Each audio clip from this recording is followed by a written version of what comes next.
Magandang araw sa lahat ng tagapakinig dito sa Tamokski TV. Ang kwento natin ngayon ay tungkol sa isang matandang bilyonaryo na itinaya ang lahat. Hindi sa negosyo, kundi sa katapatan ng sarili niyang dugo at laman. Paano kung ang yaman na iyong pinaghirapan ang siya palang magiging piring sa mga mata ng iyong mga anak? Isang pagpapanggap ang gigising sa natutulog na kasamaan at kasakiman. Handa na ba kayong malaman kung sino ang mananatili kapag ang ginto ay naglaho at ang tira na lamang ay alikabok? Bago tayo magpatuloy sa kwento, ay maaari po ba ako makahingi ng isang subscribe at like sa kwentong ito? Sana ay dumating sa inyo ang napakalaking blessings. Tara, simulan na natin ang balat kayo ng haligi ng tahanan. Sa loob ng isang mansyon na tila palasyo sa ganda, nakatayo ang isang matandang lalaki sa tapat ng bintana. Siya si Don Ramon. Sa edad na 70, nasa kanya na ang lahat. Mga hotel, naglalaki ang kumpanya, at perang hindi mauubos kahit ilang henerasyon pa. Ngunit sa likod ng kinang ng kanyang korona, may isang katanungang bumabagabag sa kanya. Mahal ba ako ng mga anak ko dahil ako ang ama nila? O dahil ako ang bangko nila? Oras na para malaman ang katotohanan, Elena. Bulong sa sarili ni Don Ramon. Mabilis na lumapit ang matapat niyang kasambahay na si Elena. Bakit po, Don Ramon? Nakahanda na po ang gamot ninyo. Hindi gamot ang kailangan ko, Elena. Kailangan ko ng dula-dulaan. Simula bukas, wala na ang Don Ramon na kilala nila. Sabihin mo sa mga abogado ko, i-freeze lahat ng account ko sa loob ng 3 buwan. At ang mansyong ito, ipasara mo. Lilipat tayo sa lumang bahay sa probinsya. Pero Don Ramon, baka atakihin kayo sa puso sa gagawin ninyo. Ang mga anak ninyo, baka mapano sila. Hayaan mo silang mapano, Elena. Doon ka makikita kung sino ang tunay na may malasakit sa akin. Kinabukasan, ipinatawag ni Don Ramon ang kanyang 3 anak. Sina Jordan, Ken, at Patrick. Dumating ang 3 na tila mga hari. Suot ang mga mamahaling relo at designer clothes. Hindi nila alam, ito na ang huling araw ng kanilang karangyaan. Pa, bakit mo kami pinatawag? May peperman ba kaming bagong share sa kumpanya? Sana mabilis lang to, pa. May appointment ako sa car dealer ko. Kukunin ko na yung bagong sports car ko. Ako rin po. Kailangan ko ng pandagdag sa bakasyon ko sa Europe. Huminga ng malalim si Don Ramon. Nagsuot siya ng isang lumang polo na kupas at pinunasan ang kanyang mukha para magmukhang pagod at problemado. Mga anak, may kailangan akong aminin sa inyo. Ang kumpanya, ang lahat ng investment natin, bumagsak. Nalugi tayo sa stock market at nabaon ako sa utang na bilyon-bilyon. Nanahimik ang buong silid. Ang tanging naririnig ay ang pagtibok ng mabilis na puso ng 3 magkakapatid. Ano? Anong nalugi pa? Hindi magandang biro yan. Paano ang shares ko? Wala na, Jordan. Kinuha na ng bangko ang lahat. Pati ang mansyong ito. Kailangan bakantihin bukas na bukas din. Wala na tayong pera. Wala na tayong pera? Paano yung luho ko, pa? Paano yung lifestyle namin? Pinagtrabahoan mo yan, pa. Bakit mo hinayaang mawala? Ken, huminahon ka. Ang mahalaga ay magkakasama tayo. May maliit akong bahay sa probinsya. Doon muna tayo titira habang sinusubukan kong bumangon. Sa probinsya? Doon sa mainit at maduming lugar? Hindi ko kaya doon. Dito nagsimulang lumabas ang tunay na kulay ng magkakapatid. Imbis na yakapin ng kanilang ama na tila hina-heart attack na sa stress, puro pananumbat ang ibinato nila. Kasalanan mo to, matanda ka. Kung hindi ka naging pabaya sa perma, hindi mangyayari to. Ngayon, paano na kami? Saan kami kukuha ng panggastos? Jordan, anak, ako ay ama mo. Tutulungan niyo naman ako, di ba? Tutulungan? Paano ka namin tutulungan? Kami nga itong nawalan. Huwag mo kaming asahang sasama sa isa probinsya. Maghanap kami ng paraan para maisalbang sarili namin. Lumipas ang isang linggo. Ang dating masayang pamilya ay naging parang mga estranghero. Dumating ang araw ng pag-alis sa mansyon. Si Don Ramon ay nakatayo sa labas ng gate. Bitbit ang isang lumang maleta. Ang kanyang 3 anak ay nandoon din. Ngunit bawat isa ay may kanya-kanyang sasakyan. Ang mga huling pag-aari na hindi pa nahahatak o akala nila. Jordan, Ken, Patrick, baka pwedeng makiangkas man lang ako patungo sa terminal ng bus. Mahina na ang tuhod ko. Nako, pa. Puno ang sasakyan ko ng gamit ko. Di ka nakakasya rito. Mag-commute ka na lang. Marami namang jeep dyan. Pa, busy ako. May kakausapin akong kaibigan para makairam ng pera. Bahala ka na muna sa sarili mo. Tinalikuran nila ang kanilang ama. Walang lumingon. Walang nag-alala kung may kakainin bang matanda o kung saan ito matutulog. Tanging si Elena lang ang lumapit kay Don Ramon habang umiiyak. Sir, sobra na po ito. Nakita niyo na ang ugali nila. Itigil na natin ang pagpapanggap na ito. Hindi pa, Elena. Nagsisimula pa lang tayo. Gusto ko makita kung hanggang saan ang itatagal ng pagmamahal nila kapag talagang sagad na sila sa hirap. Tara na sa probinsya. Pagdating sa probinsya, tumira si Don Ramon sa isang maliit na dampa na tila guguho na. Dito nagbalat kayo siya bilang isang matandang nagtitinda ng mga kakanin sa kalsada. Samantala, ang kanyang mga anak ay mabilis na naubusan ng pera sa Maynila. Isang buwan lang ang lumipas, ang mga credit cards nila ay kinansila na. At ang mga sasakyan nila ay kinuha na ng mga tauhan ni Don Ramon na nagpanggap na taga-bangko. Wala silang mapuntahan, wala silang makain. At sa uli, napilitan silang hanapin ang kanilang ama sa probinsya. Hindi dahil sa pagmamahal, kundi dahil umaasa silang may naitago pa itong kahit katiting na ginto. 3 linggo nang nakalilipas mula nang lisanin ni Don Ramon ang mansyon. Sa isang liblib na baryo sa probinsya, nakatira ang bilyonaryo sa isang kubo na ang bubong ay may mga butas at ang dingding ay gawa sa kawayan. Kasama niya si Elena, na kahit nahihirapan ay sumusunod sa bawat utos ng kanyang amo. Don Ramon, sigurado po ba kayo rito? Ang init-init dito sa loob at baka kagating kayo ng lamok. May mga resort naman po tayo na malapit dito. Bakit kailangan sa ganitong dampa pa? Elena, ang pagpapanggap ay dapat maging makatotohanan. Kung gusto nating makita ang tunay na puso ng aking mga anak, kailangan nilang makita na wala na talaga akong pakinabang sa kanila. Habang abala ang matanda sa probinsya, sa Maynila naman ay parang impyerno ang buhay ng 3 magkakapatid. Wala na silang kuryente sa inuupahang apartment dahil hindi sila nakabayad. Ang dating steak at wine ay napalitan ng noodles na pinag-hati-hatian pa nilang 3. Hindi ko na kaya to. Paanong nangyari na zero balance ang lahat ng account natin? Yung mga kaibigan ko, ni hindi ako sinasagot sa tawag. Ako rin, Jordan. Yung girlfriend ko, iniwan ako nung malaman na wala na akong kotse. Sabi niya, we are not on the same level anymore. Nakakainis. Kuya, nagugutom na ako. Wala na tayong natitirang pera kahit pang tricycle man lang. Siguro naman, kahit papaano, may itinatagong pera si Papa sa probinsya.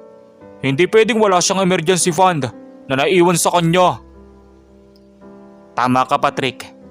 Imposibleng ubusin ng matandang yun ang lahat ng bilyon natin. Baka ginigipit lang tayo para matuto. Pero sigurado ako, may nakatago yun. Tara, hanapin natin siya. Kahit maglakad tayo o makahit sa truck, Kailangan makarating tayo sa kanya. Matapos ang halos 2 araw na paglalakbay na puno ng reklamo at pagod, narating din ng 3 ang liblib na baryo. Gutom sila, madungis at amoy araw, malayo sa itsura ng mga tagapagmana ng isang imperyo. Nang makita nila ang dampa ni Don Ramon, hindi sila makapaniwala. Diyan siya nakatira. Mas malaki pa ang banyo ng mansyon natin kaysa sa bahay na yan. Huwag na kayong maginarte. Doon tayo kukuha ng pambalik natin sa Maynila. Pumasok sila sa bakuran. Nakita nila si Don Ramon na nakaupo sa isang bangko. Pawis na pawis habang nagbabalot ng suman. Pa, nandito na kami. Nagkunwaring nagulat si Don Ramon. Mga anak, dumating kayo. Akala ko ituluyan na ninyo akong kinalimutan. Elena, maganda ka ng tubig. Nandito ang mga anak ko. Oh, nandito pala kayo. Akala ko ba'y busy kayo sa Maynila? Tanong ni Elena. Pa, gutom na kami. May pagkain ba? At saka nasaan yung pera? Alam naming may itinatago ka pa. Anak, wala akong itinatagong pera. Ang tanging natira sa akin ay itong 500 piso na kinita ko sa pagtitinda ng kakanin kaninang umaga. Heto, pambili nyo ng bigas. Inabot ni Don Ramon ang lukot-lukot na 500 piso. Tiningnan ito ni Jordan nang may pandidiri. Ano to? 500? Isang kape lang namin ito dati sa Starbucks. Pa, wag mo kaming lokohin. Nasaan ang mga ginto mo? Nasaan ang mga secret accounts mo? Wala na nga, Jordan. Lahat ay pambayad sa utang. Kung gusto niyong kumain, tulungan niyo ako rito. Magbiya kayo ng buko at magkayod. Bukas, kailangan maibenta natin ang mga ito sa palengke. Magtitinda kami sa palengke? Are you serious pa? Nakakahiya. Paano kung may makakilala sa amin? Wala namang makakakilala sa inyo rito. At saka wala tayong ibang paraan. Kung hindi kayo magtatrabaho, wala kayong kakainin. Dahil doon napilitan ng 3. Sa unang pagkakataon sa kanilang buhay, humawak sila ng itak at kayuran. Pero imbis na matuto, puro reklamo ang lumalabas sa bibig nila. Habang nagtatrabaho, hindi nila alam na pinagmamasdan sila ni Don Ramon mula sa loob ng dampa. Nakikita mo ba yan, Elena? Kahit nasa ganito na silang kalagayan, ang nasa isip pa rin nila ay ang pera at ang sarili nilang imahe. Wala man lamang nagtanong kung kamusta ang kalusugan ko. Nakakalungkot po, Don Ramon. Pero ano pong susunod na plano? Buksan mo ang page to. Sabihin mo sa mga tauhan natin sa baryo. Magpanggap silang mga debt collectors at puntahan tayo rito bukas. Gusto kong makita kung ipagtatanggol ba nila ako o ibibigay nila ako sa kaaway para lang silang makaligtas. Kinabukasan, habang nag-aalmusal ang pamilya ng Tuyo at Bahaw, biglang may humarurot na 2 itim na SUV sa tapat ng dampa. Bumaba ang mga lalaking nakasuot ng barong at may dalang mga dokumento. Sino yan? Pa, may mga bisita ka. Nasaan si Ramon? Ang utang mo sa kumpanya hindi pa nababayaran. Kung hindi ka makakabayad ngayon, kukunin namin pati itong lupang kinatatayuan ng dampa mo. At kung wala pa rin, dadaling ka namin sa presinto. Natigilan ng 3 anak. Ito na ang pagkakataon nila para ipakita ang kanilang pagmamahal sa ama. Ngunit ang sunod na nangyari ay tila isang kutsilyong sumaksak sa puso ni Don Ramon. Teka lang po. Wala kaming kinalaman sa utang na matandang yan. Bago lang kami rito. Oo nga po. Kung kukunin niyo siya, isama niyo na. Basta wag niyo kaming idamay. Pa, sinasabi ko na nga ba? Pabigat ka lang. Bakit hindi ka na lang sumama sa kanila? Para matigil na to. Ibigay mo na kung anong meron ka para hindi kami madamay rito. Jordan, anak. Ako ang nagpalaki sa inyo. Ngayon niyo ba ako'y tatakwil dahil lang sa takot kayo sa utang? Wala kaming ama na mahirap at baon sa utang. Umalis ka na rito. Isama nyo na yan. Nanlamig ang buong paligid. Ang mga collectors ay napatingin sa isa't isa. Hinihintay ang signal mula kay Don Ramon. Sa mga sandaling iyon, isang malakas na tawa ang kumawala sa bibig ng matanda. Isang tawa na puno ng sakit, puot at pagkadismaya.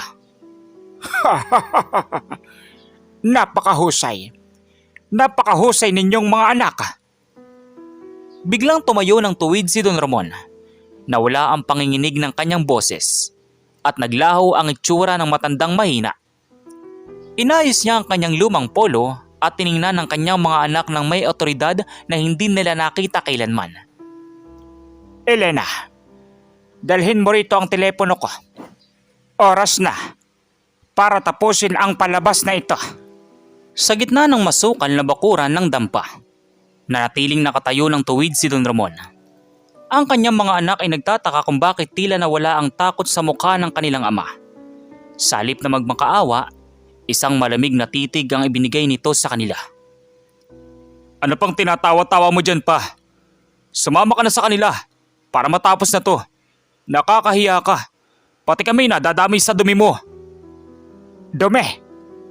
Jordan, ang duming tinutukoy mo ay ang perang nagpaaral sa iyo sa pinakamahal na universidad. Ang duming tinutukoy mo ay ang nagpakain sa iyo nung hindi ka pa marunong maghugas ng sarili mong pinggan. Huwag mo na kaming daanin sa drama pa. Wala na tayong pera. Yun ang katotohanan. Kaya kung kukunin ka nila, huwag mo kaming isasama sa kulungan. Sa sandaling iyon, lumapit si Elena bitbit ang isang mamahaling satellite phone. Isang kagamitang hindi mo inaasahang makikita sa isang dampa sa probinsya. Inabot niya ito kay Don Ramon. General, pasukin niya na ang compound. Tapos ng audition, walang nakapasa, sabi ni Don Ramon sa telepono. Laking gulat ng magkakapatid nang biglang tumunog ang mga sirena ng pulis at naglabasan ang mga bodyguard na nakasuot mula sa itim na SUV na kanina ay akala nila ay kukuha sa kanilang ama. Ang mga debt collector ay sabay-sabay na yumuko bilang paggalang kay Don Ramon. Anong nangyayari pa? Sino mga ito? Sila ang aking mga tauhan, Patrick. Ang kumpanyang sinabi kong nalugi. Mas kumikita pa ito ngayon kaysa noong nakaraang taon. Ang mga utang na sinabi ko, lahat yun ay kwento lang para malaman ko kung sino sa inyo ang tatayo sa tabi ko kapag wala na akong maibibigay. Parang binuhusan ng malalamig na tubig ang tatlong magkakapatid. Unti-unting nagbago ang kanilang ekspresyon. Mula sa pagkamuhi, naging takot. At ngayon ay naging plastik sa pagsisisi. Alam ko na. Alam ko na sinusubok mo lang kami. Biro lang yung kanina. Sinabi lang namin yun. Para hindi ka nila saktan. Alam mo namang mahal ka namin, di ba? Oo nga pa. Acting lang din yung sa amin. Gusto lang naming makita kung gaano katatag ang loob mo. Ang galing mo talaga pa. Tara na, balik na tayo sa mansyon. Tinabig ni Don Ramon ang kamay ni Jordan. Huwag niyo akong mahawakan. Nararamdaman ko ang lason sa bawat salitang lumalabas sa bibig ninyo. Nakita ko ang mga mata ninyo kanina. Wala doon ang pag-aalala. Ang nakita ko ay ang kagustuhan niyo na mawala na ako para hindi na kayo maperwisyo. Sorry na. Nagugutom lang kami kaya kami nagkakaganoon. Patawarin mo na kami. Patawad? Ang daling sabihin, Patrick. Pero ang sugat sa puso ng isang ama ay hindi basta-basta naghihilom sa isang sorry. Noong hilingin ko sa inyong makiangkas sa sasakyan, tinaboy niyo ako. Noong hilingin ko na tulungan niyo ako magkayod ng buko, nagreklamo kayo. At nung akala ninyo ay kukunin ako ng batas, itinakwil niyo ako. Naglabas si Don Ramon ng 3 piraso ng papel. Ito ay mga dokumento ng disinheritance, ang pagtatanggal sa kanila bilang tagapagmana. Mula sa araw na ito, wala kayong matatanggap na kahit isang sentimo mula sa akin. Ang mga pangalan ninyo ay tinanggal ko na sa lahat ng aking ari-arian. Ang mga sasakyang ginamit niya, nakapangalan yan sa kumpanya. At ngayong araw, ipapahata ko na ang mga yan. Napasigaw sa galit si Jordan. Hindi mo pwedeng gawin yan. Kami ang mga anak mo. May karapatan kami sa yaman mo. Ang karapatan ay ibinibigay sa mga taong marunong magpahalaga. Kayo, wala kayong alam kundi ang lumustay. Mula ngayon, dito kayo titira sa dampang ito. Elena, iwanan mo sila ng isang sakong bigas at 3 latang sardinas. Yan ang magiging puhunan nyo para mabuhay. Ano? Dito kami titira pa? Hindi kami mabubuhay dito. Mamamatay kami sa gutom. Kung mabubuhay ako rito, mabubuhay din kayo. Matuto kayo magpawis. Matuto kayo maging tao. At kapag natutunan nyo na ang tunay na halaga ng barya, baka sakaling maisipan kong tingnan ulit ang mga mukha ninyo. Sumakay si Don Ramon sa kanyang mamahaling sasakyan. Bago ito umandar, ibinaba niya ang bintana at tumingin sa 3 anak na ngayon ay nakaluhod sa putikan habang umiiyak at nagmamakaawa sa kanya. Isang paalala, mga anak. Ang yaman ay pwedeng kitain uli. Pero ang pamilyang itinakwil mo sa oras ng kagipitan, hinding-hindi mo na mababalikan. Humarurot ang sasakyan ni Don Ramon paalis. Naiwan ang makapal na alikabok na tumakip sa mga mukha ni na Jordan, Ken at Patrick. Ang mga anak na dati akala mo kung sinong mga prinsipe, ngayon naiwang nakatunganga sa gitna ng kawalan. 1 linggo nang nakalilipas mula nang iwanan sila ni Don Ramon. Ang dampa na dati ay pinandidirian nila, ngayon ay siya na nilang silungan. Ang 1 sakong bigas ay halos kalahati na. At ang 3 latang sardinas, naubos na nung unang 2 araw pa lamang. Jordan, hindi ko na kaya. Ang hapdi na ng sikmura ko. Yung bigas, wala na tayong ulam. Kahit asin man lang sana. Kasalanan mo to, Jordan. Ikaw ang panganay. Dapat tumanap ka ng paraan. Bakit tayo pinabayaan ni Papa ng ganito? Tumahimik kayo. Akala niyo ba gusto ko to? Ang matandang yun, tuso siya. Ginamit niya tayo para magbukas siyang bida. Pero hindi ako papayag na mabulok tayo rito habang siya'y nagpapasarap sa mansyon. Sa dilim ng gabi, sa loob ng maliit na dampa na tanging gasera lang ang liwanag, nabuo ang isang madilim na balak. Sa halip na magtrabaho o magpakumbaba, ang plano ng magkakapatid ay ang piliting bawiin ang kanilang karapatan. Makinig kayo. Alam ko kung nasaan ang susi ng safe sa main office ni Papa. Noong nasa mansyon pa tayo, nakita ko siyang may itinatagong special access card sa loob ng kanyang lumang leather wallet. Yung wallet na hindi niya kailanman dinadala sa labas. Anong balak mo? Magnanakaw tayo sa sarili nating ama? Hindi ito pagnanakaw, Ken. Ito ay pagkuha ng kung ano ang dapat sa atin. Inalisan niya tayo ng mana, di ba?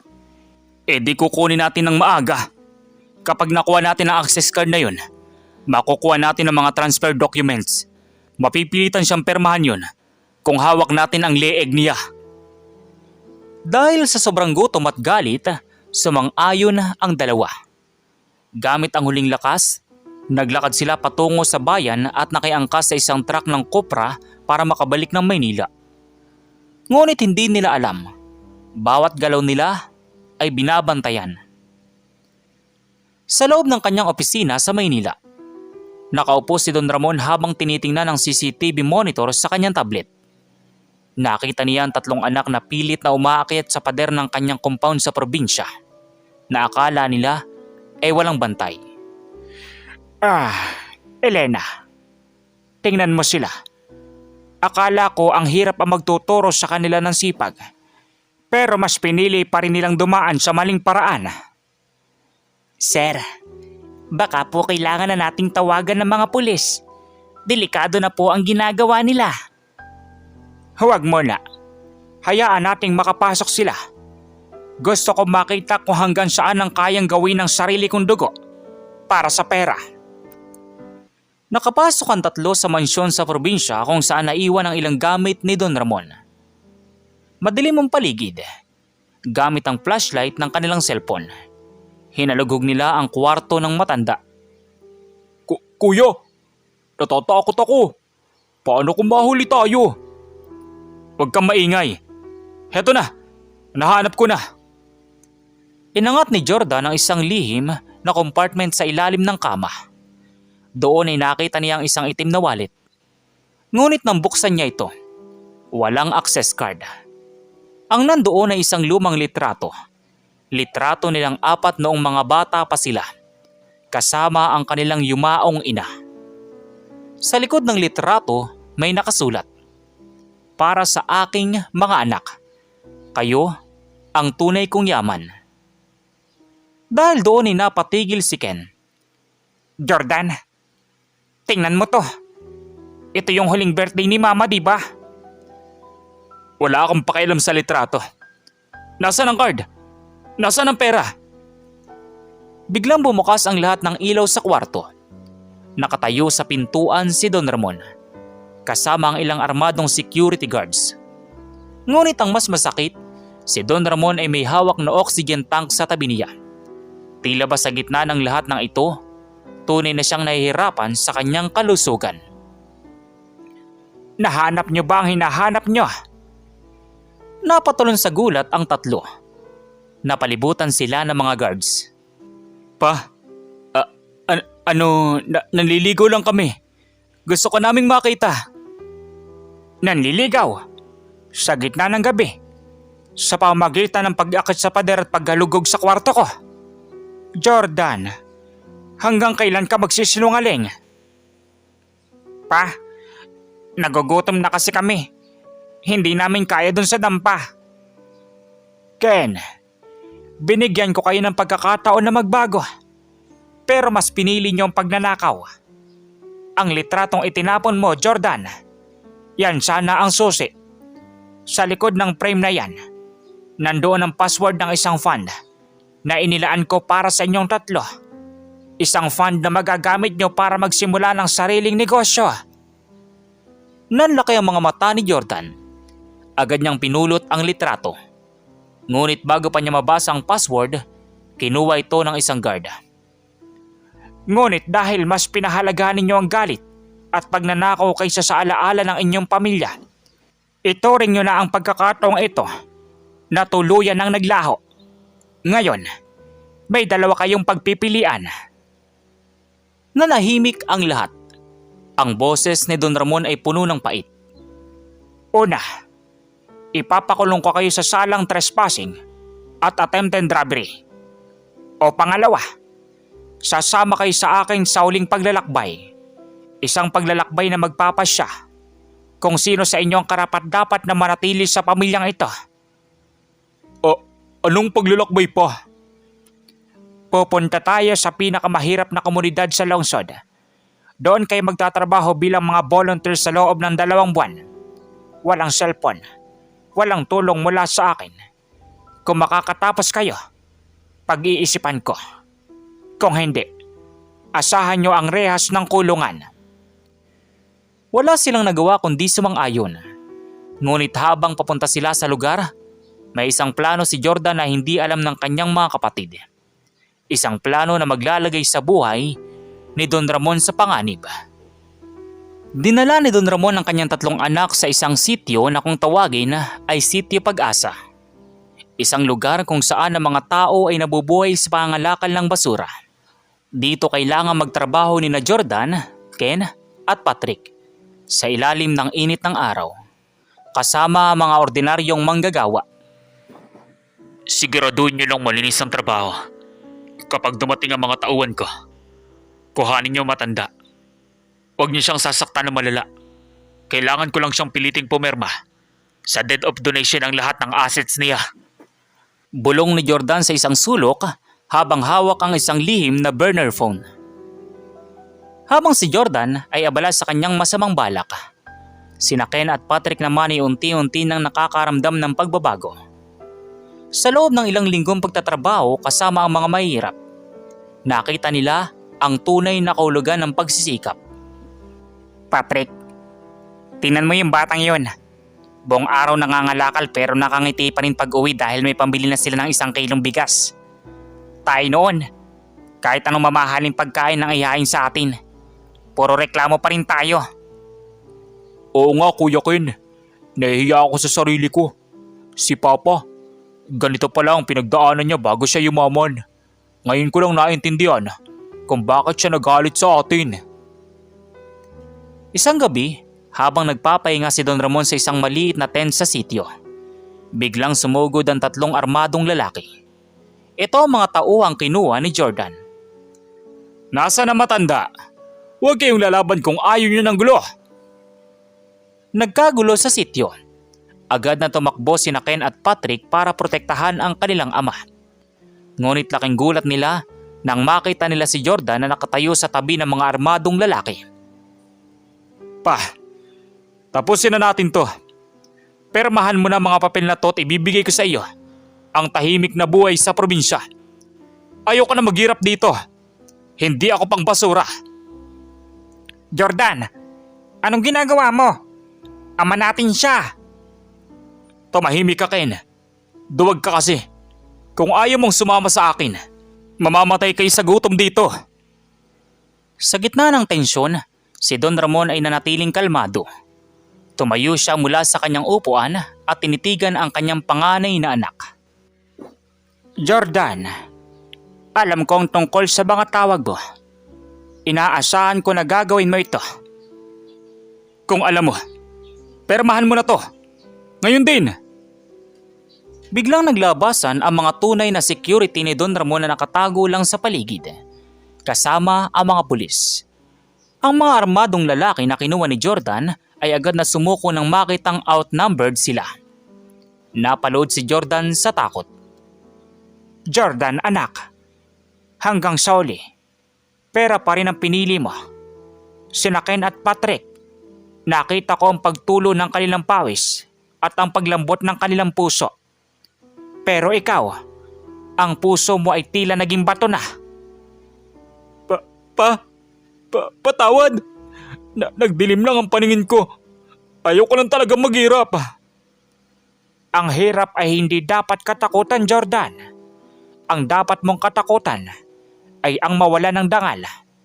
General, ilayo nyo na siya. Hayaan nating ang batas ang magturo sa kanya ng leksyong hindi ko na ituro bilang ama. Hinuli ng mga pulis si Jordan. Habang isinasakay siya sa patrol car, nagsisigaw siya ng tawad. Ngunit huli na ang lahat. Sina Ken at Patrick naman ay lumapit kay Don Ramon at yumakap ng maigpit. Pa, sorry po. Hindi na namin kayo tatalikuran. Kahit maghirap pa tayo habang buhay. Basta magkakasama po tayo. Sapat na sa akin ang marinig yan, anak. Ngayon, tapos na ang pagpapanggap. Pagkalipas ng ilang buwan, muling bumukas sa mga pinto ng malaking mansyon. Ngunit hindi na ito ang mansyong puno ng yabang at luho. Ito na ay naging headquarters ng isang foundation para sa mga nangangailangan na pinamamahalaan ni Ken at Patrick. Si Don Ramon naman ay masaya nang nagpapahinga. Pinagmamasdan ng kanyang 2 anak na natuto na sa wakas kung ano ang tunay na halaga ng buhay. Si Jordan naman ay nanatili sa kulungan. Binubuo ang mga parusa ng kanyang mga maling desisyon. Habang patuloy na binibisita ng kanyang ama sa pag-asang balang araw, ang kanyang puso ay muli ring lalambot. Dito nagtatapos ang ating kwento. Isang paalala sa ating lahat. Ang yaman ay pwedeng mawala sa isang iglap. Ngunit ang karakter at pagmamahal sa pamilya ay ang tanging kayamanan na madadala natin hanggang sa uli. Muli, maraming salamat sa pakikinig dito sa Tamokski TV. Sana ay may matutunan kay mahalagang aral sa araw na ito. Huwag kalimutang mag-comment ng inyong saloobin tungkol sa kwentong ito.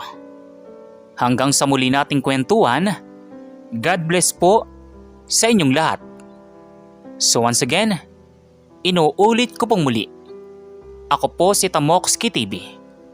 Kita-kita po tayong muli sa mga susunod pa nating maraming mga video. Thank you and God bless you all. Peace out.